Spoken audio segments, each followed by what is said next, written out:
Hey guys, welcome back to the Trademark Sports YouTube channel. Today we are going to be grading all the best signings for 2024, just based on an individual basis. A lot of different things, ranging all the way from like your E's and your D's, all the way up to an A+.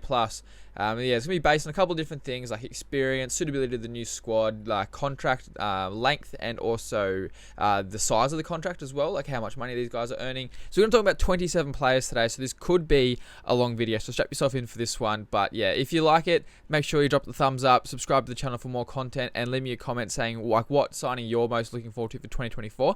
Let's get straight into it. What I've done here, I've got the 27 names, and I have randomized them so that we're not just talking about all the Warriors signings in one go and then all the Dragon signings in one go, that sort of thing. So it's going to completely randomized. We're starting with Kurt Capell to the Warriors. Now I've given this one a B-. Now I think Kurt Capell is a pretty good signing. He's got some good experience. However, he is 31 now. The Broncos don't want him, and they're a club that's going really good. He's sort of just been moved on a couple of different times, and I think he's probably in the twilight of his career. Yes, he'll probably be good for the Warriors. He can be a bit of a mentor to those younger forwards there, but it certainly wasn't like it came out of the blue, and it wasn't a signing that I've gone, geez, okay, Warriors might be honestly on to win a comp now. I feel like not in a way that it's holding their squad back, but he's chewing up minutes of those younger guys that are going to be there in 5 years' time when Capell's not. I don't know. For me, personally, it's not my favourite signing so far this season. Obviously, I think all these signings have the ability to go up to an A+ or down to like a C. So, yeah, sort of got to see how he goes and plays out. But yeah, for me at the moment, Kurt Capell is a B- for the Warriors. The second one I've got here is Jake Aever to the Dolphins. I've put this one at a B+, purely based on the fact that he was playing some really good football last season. The Dolphins probably got him on a decent contract. He wouldn't be breaking the bank by any means.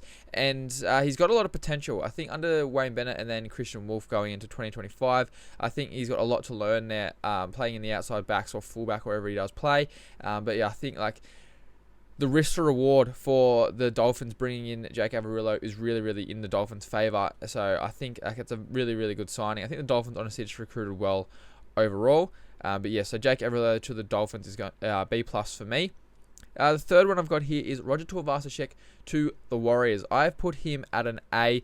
It's not an A+, just because he did spend a bit of time out of the game, and the rumour has it he's going to play in the centres. Never seen him do that in the NRL. We don't know if he can do that in the NRL. Whether he can defend there, how he's going to go in terms of just even with the ball. You don't get as much space and time with the ball as you do as a fullback. I honestly think that give it 6 to 8 weeks and we might see him at fullback anyway, depending on the Warriors' form. But yeah, because you've got Chance there. I think Chance is probably more of a natural centre than Roger Tuivasa-Sheck, so I feel like those guys might swap at some stage throughout the season. But yeah, so me, Roger Tuivasa-Sheck to the Warriors, that's an A. Big name signing, really bolster the squad, and I think it's a pretty good get for them. We got someone now who's come from the Warriors to their new club. That's Josh Curran to the Bulldogs. I give this one a B-.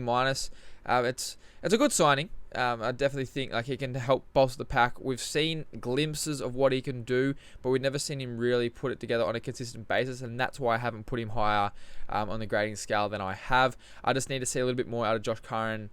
So far, I think he really can impact the game, and he's going into a weak Bulldogs 4-pack, so he's really going to need to step up. I can't imagine the Bulldogs would have got him on a huge contract, so it's good for the salary cap. And I think, yeah, he definitely, as I said, all these signings can go up to an A+. I think Josh Curran definitely does have the potential to go up to an A in that sort of range for me. But yeah, so at the moment, I've got Josh Curran to the Bulldogs at a B-. That moves us on to Dom Young going to the Roosters from the Newcastle Knights. I've got this in A+. So the Roosters signed him, I think, as a replacement for Daniel Tupou and whatnot. I mean, you also got Joseph Suaalii, who was leaving that squad at the end of this season. But the thing with Dom Young is the Roosters signed him before he then went on that crazy streak with the Knights, winning all those games, scoring all those tries. So they effectively got him for unders of what you'd buy him for right now.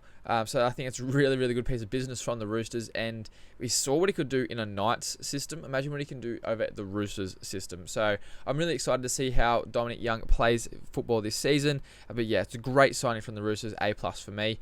Next one I got is Latu Fu to the Tigers. I've got this one for now as a B+, but this could be an A++, something crazy in 3 or 4 years' time.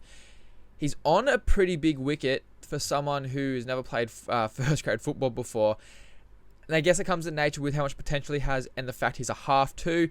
But yeah, I think he's on 500k as a minimum, I believe, from like everything that I've heard. So that's a lot of money for an 18-year-old like player who's never played first grade before. Don't know how he's going to go against men in the top grade. He's played a bit of New South Wales Cup and played well. But yeah, I think there's stacks of potential here, and it's a really good pickup for the Tigers, who just need some injection of life. So yeah, Latu Fu to the Tigers, B+ for me.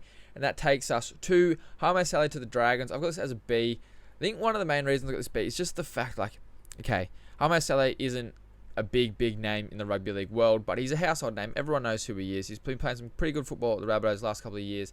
And the Dragons just needed to land someone, bring someone in. Obviously, he's been at the Dragons before, so he knows the club, he knows the systems, that sort of thing. But I think it's just, yeah, the Dragons at the moment, because they're a struggling club, it's just hard for them to bring in any big name signings. They've got a lot of money, but you've seen like miss out on Tommy Dearden, Adam Blake, probably Joey Manu. So it's the kind of thing, like you just need to bring someone through the door, and I think Herbo Afoa will really bolster their struggling forward pack, and I think it's a pretty savvy signing all around for the Dragons. So the next guy I want to talk about is Jack Koga to the Knights. I've got this one just as a C. I think if he didn't have that really good 20 minutes in the grand final, no one really be talking about Jack Koga going back to the Knights. I think given the form of the Knights at the back end of last season, I don't really see anyone just coming in and taking Tyson Gamble and Jackson Hastings' spot.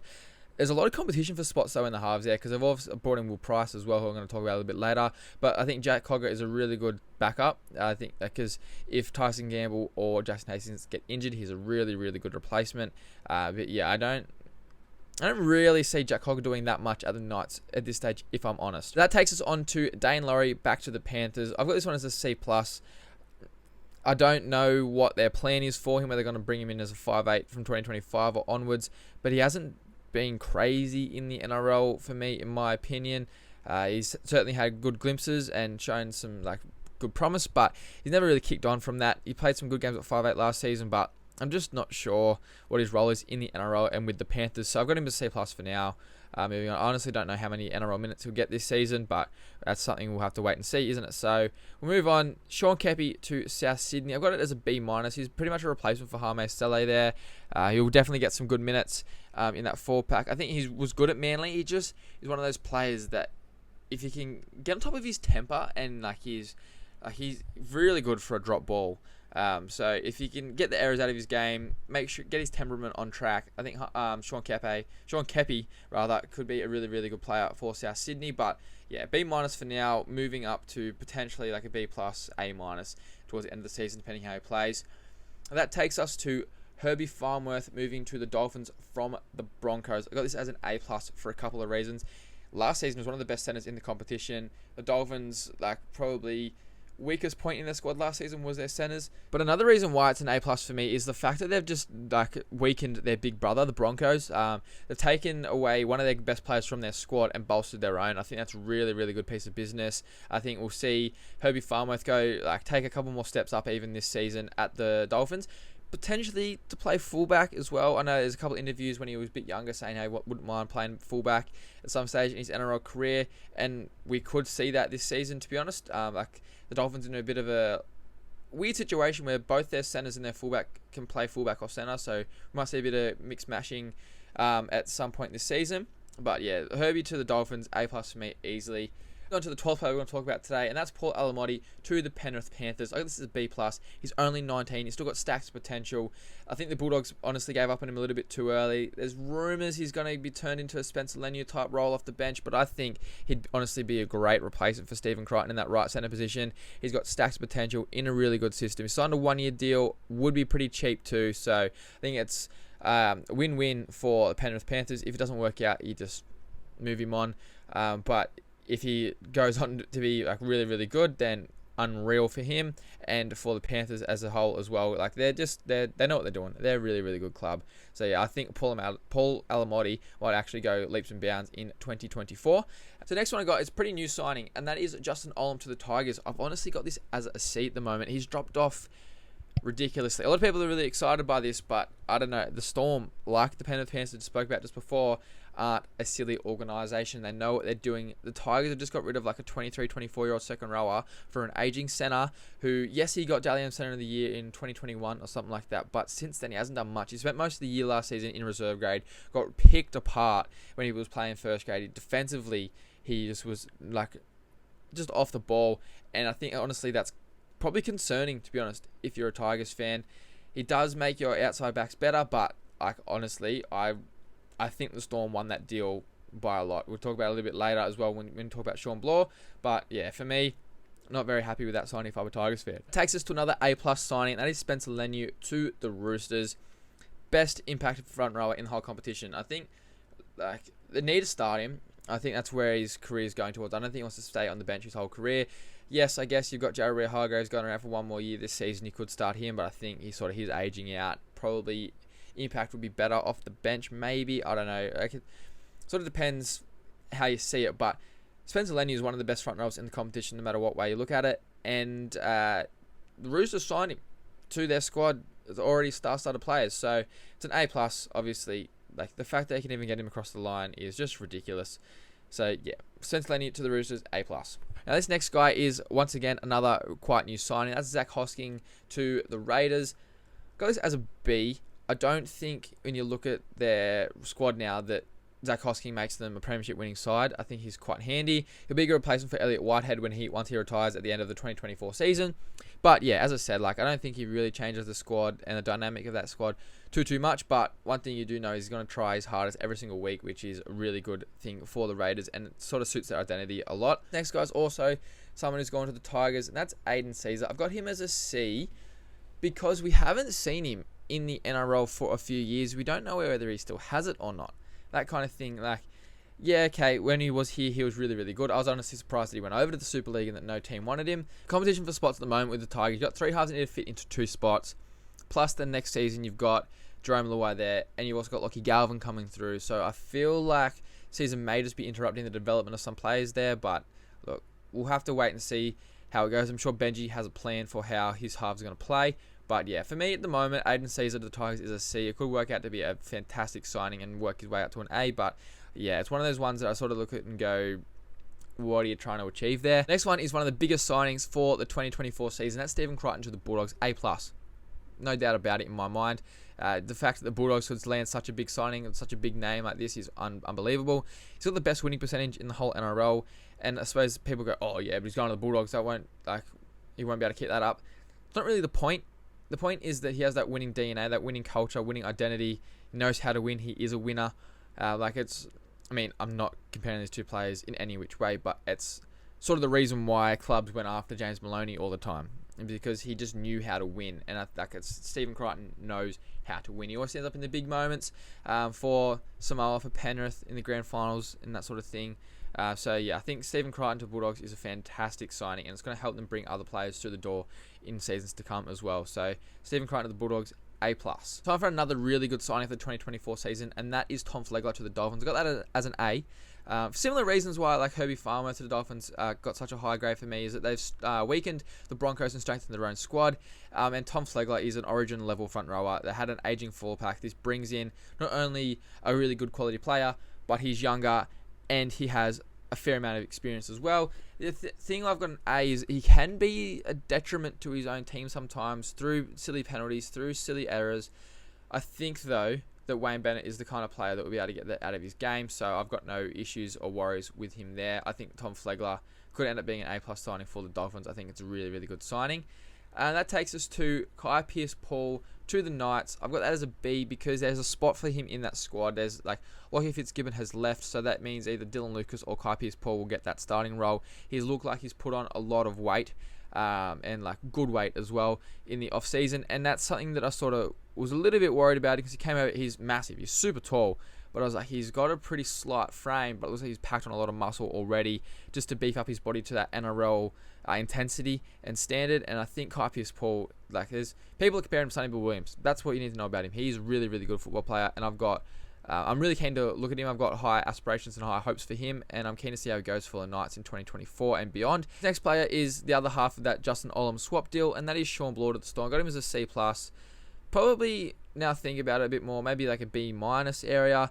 He really helps out the area of the Storm squad that needed some strengthening in their forward pack. He's got a lot of potential. As long as they can keep him fit, I think Shawn Blair is quite a good football player. And again, under Bellamy and in a Storm system, I think we're going to see him go leaps and bounds. We saw Eli Katoa last season make some progress, but I think this season is the year he really kicks off. So I think the same sort of thing will happen with Shawn Blair. I think he'll have a good 2024, but 2025 will be the year we really see him hit his straps, and that's why at the moment I've got him at like that C plus B minus range. Now another signing for the West Tigers, and that is Jade Sullivan to the Tigers. I got him as a B plus. He's got a stacks of potential. He's shown he can hold his own in NRL grade. He killed the Tigers last year in Magic Round. He's one of those players that just needs to stay fit though. He's had a lot of soft tissue injuries, a lot of hamstring injuries and stuff, which is concerning given his age. He's only 22. But yeah, I think Jade Sullivan, under the right guidance, under Benji Marshall, I think we could watch him explode into a really, really good player and hit the potential that we know he has. So yeah, Jade Sullivan to the Tigers, B+. The former Tigers player, he's moved once and moved again. It's going to be Klemmer Tuolangi from Manly to the Eels. Got him as a C.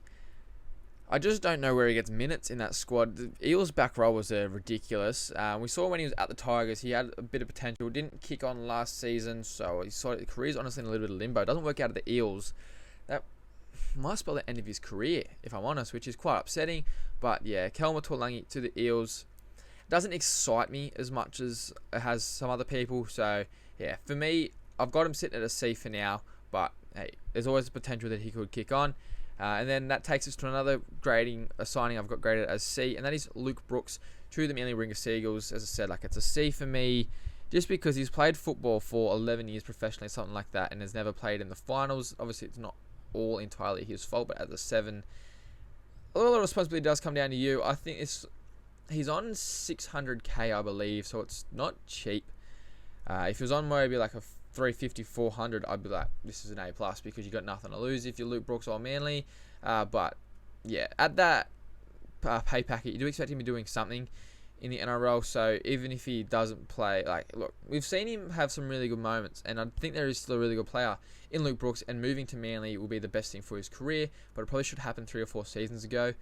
Next to DC, it'll take a lot of pressure off him just to run around, play his natural game. But yeah, I don't know. I can also see a lot of media backlash and outlet still, because it's still Luke Brooks. He still gets the clicks. He still sells. So I'm just a little bit worried about like the high to the low of Luke Brooks at Manly is so far between. So I'm just, yeah, on the fence at the moment. Luke Brooks to Manly, I have as a C. Takes us to Keenan Palasia to the Titans. Got a B+. Like the Dolphins signings, it weakens the Broncos and strengthens the little brother a bit. I think towards the back end of last season, you're starting to play some really, really good football. And he's come from a squad and a culture of winning through this new Broncos generation, and he can bring that into the Titans. Obviously, they've got like a lot of good players there as well. And under Desi, I think Keenan Palasia will go leaps and bounds and could be one of the better players in the competition in his position, to be honest. But yeah, so Keenan Palasia to the Titans for me at the moment is a B+. And then Jack Wighton to the South is our last player we're going to be talking about today, and I've got him as an A+. You bring a player of his quality and his experience to that Souths team. I think if they can get everything clicking this season, they could be really, really red hot and premiership favourites. I mean, you're still got to get through Penrith. They're the favourites anyway, but definitely pushing and reaching their potential as a squad. So there you have it. There's all the 27 big signings for 2024 graded in my personal opinion. Let me know if there's anything that you agree with, disagree with, like who are you most excited to see play for the new club in 2024. Leave that in the comments. If you liked the video, make sure you leave a thumbs up and subscribe to the YouTube channel for more content. Thanks for watching, guys.